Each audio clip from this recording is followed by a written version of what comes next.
Google glass एक billion dollar tech product लेकिन fail हो गया। क्यों फेल हुआ? 99% स्टार्टअप बनते ही फेल क्यों हो जाते हैं? सिर्फ एक गलती की वजह से, वो है ब्लाइंड स्पॉट बायस। ब्लाइंड स्पॉट बायस का सिंपल सा मतलब होता है अपने आइडियाज के फ्लॉ या गलतियों को नजरअंदाज करना, जबकि हम दूसरों की गलतियां बड़े अच्छे से पकड़ लेते हैं। अपने आइडियाज के लिए बायस्ड हो जाना, अपने आइडिया को एक तरफा सोचना ही ब्लाइंड स्पॉट बायस का सबसे बड़ा रीजन है। फाउंडर्स को लगता है कि उनका आइडिया सबसे बड़ा है, मतलब मार्केट डेफिनेटली इसको पसंद करेगी, पर रियलिटी ये है कि फाउंडर की सोच is not equal to customer की नीड। मतलब हो सकता है तुम्हारे दिमाग में एक बहुत ही फ्यूचरिस्टिक आइडिया चल रहा हो, बट समझो मार्केट अगर उसके लिए तैयार नहीं है या फिर कस्टमर्स को अभी ये चीज़ अपने लिए रेलेवेंट ही नहीं लगती है, तो तुम्हारा आइडिया फेल हो जाएगा। अब गूगल ग्लास के रियल लाइफ एग्जांपल से हमें ये देखने को मिलता है कि वो एक बिलियन डॉलर टेक तो था, पर फेल इसलिए हो गया क्योंकि गूगल को लगता था ये एक फ्यूचरिस्टिक प्रोडक्ट है, कस्टमर को पसंद आएगा, पर कस्टमर बोल रहा था भाई प्रिवेसी का क्या, या फिर पब्लिकली इस चीज़ को पहनना बहुत ही ज़्यादा ऑकवर्ड है। देखो तुम कितने भी नए फीचर्स ऐड कर लो, पर कस्टमर को एट द एंड सिंप्लिसिटी तो चाहिए ही होती है। स्टार्टअप्स नए आइडियाज़ तो ऐड कर देते हैं, बट सिंप्लिसिटी ना हो पाने की वजह से कस्टमर उसे पसंद नहीं करते।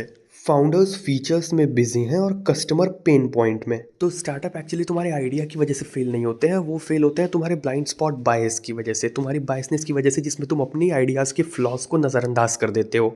अगर तुम एक स्टार्टअप फाउंडर हो तो याद रखना कि कस्टमर से पूछो, अज्यूम मत करो। अब तुम जॉब करते हो या फिर अपने खुद के स्टार्टअप पे काम कर रहे हो, याद रखना कार्तिकेय शुक्ला बिज ने तुम्हें क्या सिखाया था।